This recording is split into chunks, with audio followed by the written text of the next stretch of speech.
the waves of the NFL have been set by Micah Parsons as he has expressed interest in a trade on social media. And Spencer Raxter, our very own of the Woodward Heavyweights, has come out and said he would trade 3 first-round picks for Micah Parsons, regardless of they are able to sign him to an extension. Is that crazy? Yes or no, Terry Foster? It's not crazy. I don't think I would do it. I was thinking more of 2 first-round picks and maybe a third.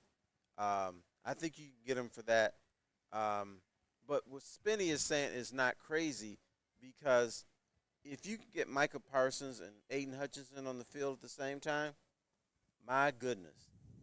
You talk about going all in, they're all in. Okay? So Spencer's doing something that no GM in Detroit would do now because we're in this conservative mode. We gotta protect our money. We gotta protect our prospects. Got to protect everything. But at some point, if your window is open, and the window isn't just to make the playoffs, because the regular season with the Lions doesn't matter either. Matters a little bit. Of course, you want to make the playoffs, but it's all about what they do in the playoffs. It's all about, are they going to win a Super Bowl? So you put Micah Parsons and Aiden Hutchinson on the same field, that porous defense we saw last year, they turn into monsters. And all of a sudden, you might have a parade down Woodward. So I don't think he's crazy. I think you can get away with it for less than 3 first-round picks, but I'm not hating him for that. No, I'm not hating him for that at all. I think that would be arguably the best pass rushing duo that has ever been assembled on an NFL football field. And when you look at how this league has turned into a pass rushers league where that is the only way to even put pressure on these elite offenses, I think that there's a lot of validity to what Spencer has to say. I think that you are making yourself the perennial favorite. That is going out and doing the opposite of what the Detroit Tigers did at this trade deadline, where they would be going and the Detroit Lions would be saying, all right, NFL, come F with us. We are the best team. We are going to load up this roster. So you are looking at us like, damn, we got to block Micah Parsons and Aiden Hutchinson on top of Aleem McNeil and DJ Reader in the middle when Aleem comes back healthy. I think that's a paradise to be in, and I would do the 3 first-round picks. I do believe that would guarantee you a Super Bowl. Now, here's why the Lions are not going to do it. Because Brad they're not going to do it. Is going to look down the road and say, I can't pay Hutch and Micah Parsons. I can't pay them both. But if you have them for 1 year, and let's say Parsons says, we can't reach an agreement, I'm out, then you're back in the same boat that you were before next year, which is fine. But you've taken a shot at a Super Bowl with the best pass rush in NFL history. So you've taken that shot. Then if he walks, then you're in the same boat that you're in now, where you got Hutch and you got some other very good players, and that this defense could develop better to be better next year because now you have another year of all these guys together. Yeah, they won't have Parsons, but they still have Hutchinson. Now, Holmes is of this mentality. He's got his pass rush. With Hutchinson, he only needs one guy. That's seems like it. That's what he believes. But I think we need put a little red pepper up his ass and get a Michael Parsons. I mean, what's it gonna hurt? It wouldn't hurt for sure. Like I would love to see it. Don't get me wrong. I just know who our GM is, and I would only do it under the circumstances of, okay, max 2 first-round picks. I'm not going over that. I'm hanging up the phone if you're talking anything more than 2 first-round picks. And it would just be for a rental. I'm not signing him long-term because you could have Aiden and Micah Parsons on the same team under, new contracts, but say bye-bye to Brian Branch, say bye-bye to, J-Mo, say bye-bye to Jahmyr Gibbs. I'm not ready to, to tear apart our whole team for one player. Now, if it's a rental situation, let's go all in. We give 2 first-round picks. If we get to the Super Bowl, hey, at least you can say you tried. If you don't get one, at least you can say you made every move possible to make this defense as good as it can be. I'm just not signing them long term if we do trade for them. They got the money short term. So you don't have to say goodbye to Brian Branch. You don't have to say goodbye to J-Mo. You don't have to say goodbye to anybody. You're going to say goodbye to Alex Anzalone because he's old. Well, yeah, they already trying to say goodbye to him. But use him as a rental. How about this? Let's get out of the whole let's look down the road. Let's look 5 years down the road. How about the here and now?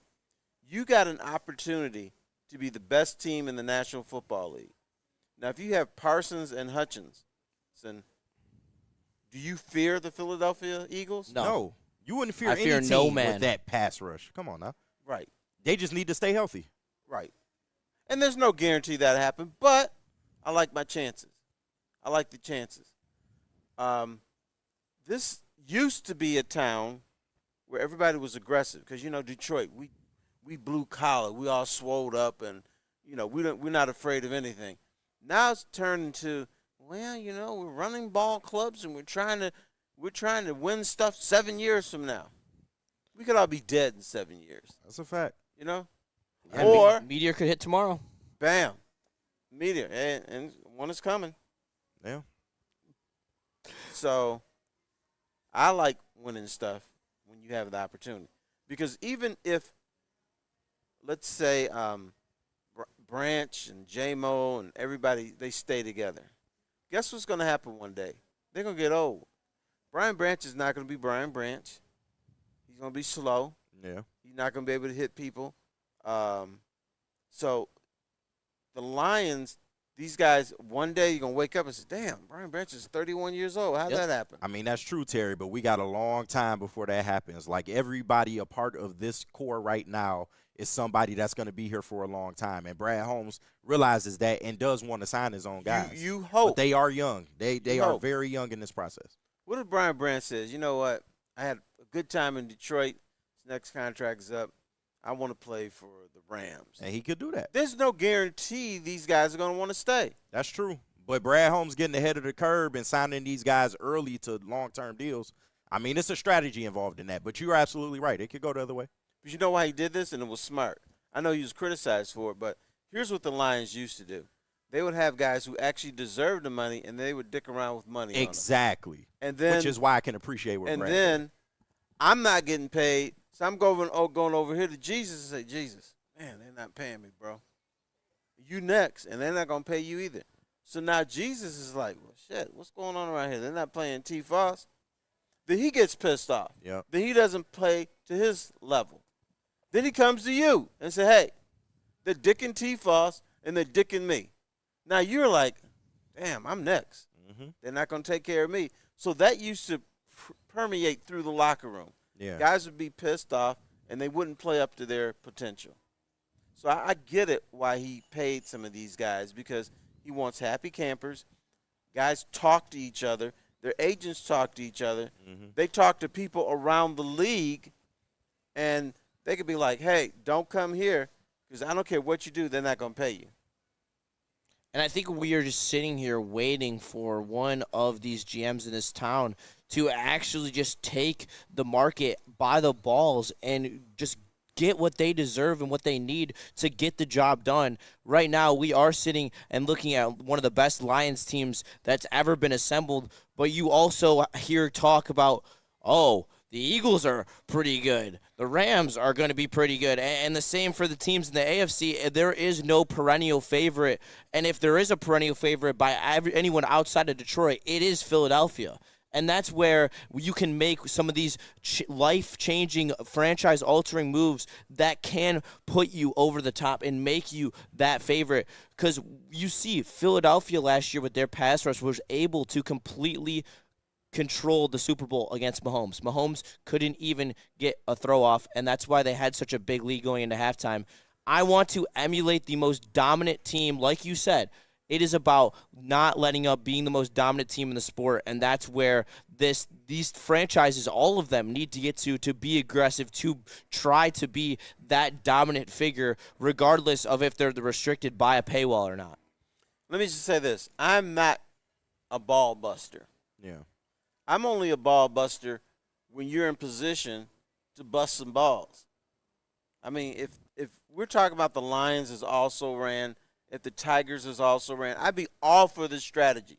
Let's develop the young kids and let them grow up, and let's keep our draft picks, and we'll worry about the future in the future. But when you're in position, when the Tigers, are they the best team in the American League or the second best? We can debate that. It's one of the two. It's debatable. Right. Which means you've got a legit chance to go to the World Series. The Lions. When we talk about Philadelphia, who's next? Rams, Lions? Yeah, in terms of the NFC, yeah. Right. So you're in position. You are a major player. So if you get an opportunity to bust balls, bust them.